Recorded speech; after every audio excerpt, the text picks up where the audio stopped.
C'est dans le cadre du projet Nassiriki Koumassi Kilizano 2 que l'ONG Justice Plus a organisé ce jeudi 11 juin 2026 à Mahagi une activité de journée porte ouverte dans les secteurs de la territoriale et du foncier. Au nom de Justice Plus, Judith Tongona, chef du projet Nassiriki Koumassi Kilizano phase 2, a rappelé la quête de sens de cette activité aux participants. Pour elle, le dit projet est mis en œuvre par un consortium de 4 organisations, dont NRC, International Alert, Search for Common Ground et Justice Plus avec l'appui financier de l'Union Européenne dans l'objectif de contribuer aux efforts de consolidation de la paix, à la stabilisation dans les provinces de l'Ituri et du Nord Kivu à travers la promotion de la cohésion sociale pour les communautés affectées par les conflits.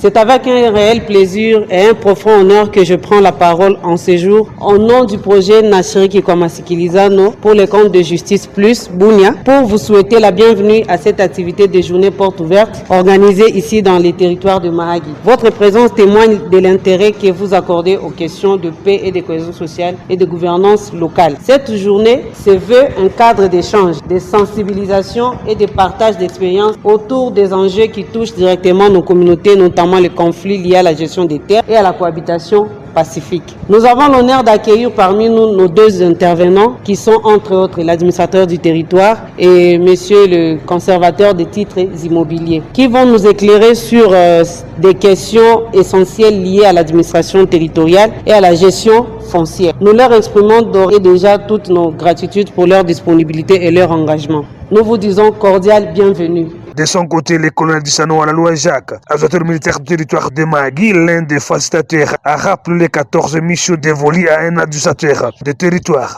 Il y en a au moins 14 attributions. Représenter l'État et la province dans sa juridiction, veiller à l'exécution des lois et règlements ainsi que les édits et règlements provinciaux, veiller au maintien de l'ordre sur toute l'étendue de sa juridiction.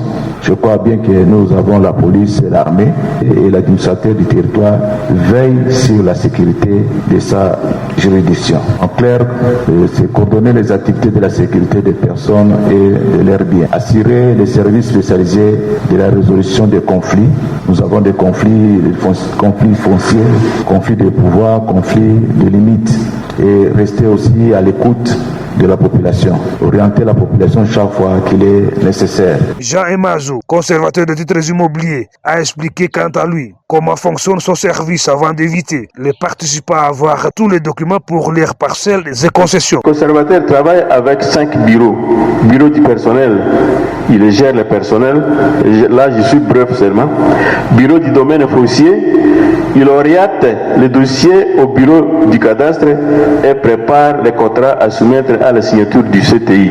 Le bureau des notaires, il rédige les actes notariés et les authentifie, veille sur les archives et rédige aussi les certificats d'enregistrement. C'est le grand bureau du conservateur, là où il y a les archives. Les participants ont quant à eux salué cette initiative combien louable et appellent Justice Plus à multiplier ce genre de rencontres même jusqu'au fin fond du territoire. Nous remercions Justice Plus et nous l'encourageons de continuer d'organiser des séries d'activités pareilles parce que lorsque cette organisation a fourni l'effort de nous regrouper avec les administratifs, avec l'État, pour que nous puissions avoir la chance de nous exprimer devant les autorités administratives. Pour moi, elle est d'abord la première fois de participer dans de tels genres d'activités. C'est comme ça que j'exhorte tout le monde qui est en train de me suivre de faire en sorte qu'il soit vraiment à règle avec les documents concernant les titres d'immobilier ou titres fonciers. J'adresse le message à la Justice Plus qu'il ne puisse pas s'arrêter seulement au niveau de la commune de Mahagi, mais qu'il puisse aller jusque même dans les faits fausses. Au nom du collectif des chefs de quartier de la commune de Mahagi, nous sommes sortis très satisfaits du fait que notre facilitateur, l'administrateur militaire, il a parlé aussi comment collaborer à ce qui concerne l'administration et la population. Plusieurs questions qui lui ont été posées et il a bel et bien répondu du côté du conservateur des titres immobiliers. Il a convaincu tout le monde à avoir des journées portes ouvertes comme celle d'aujourd'hui. Notons que plusieurs personnalités y ont pris part, notamment les représentants du bourgmestre de la commune, les chefs des quartiers avenus, la police nationale congolaise, le parquet près le tribunal de paix de Mahagi, quelques chefs de services étatiques, les associations féminines, ainsi que les confessions religieuses.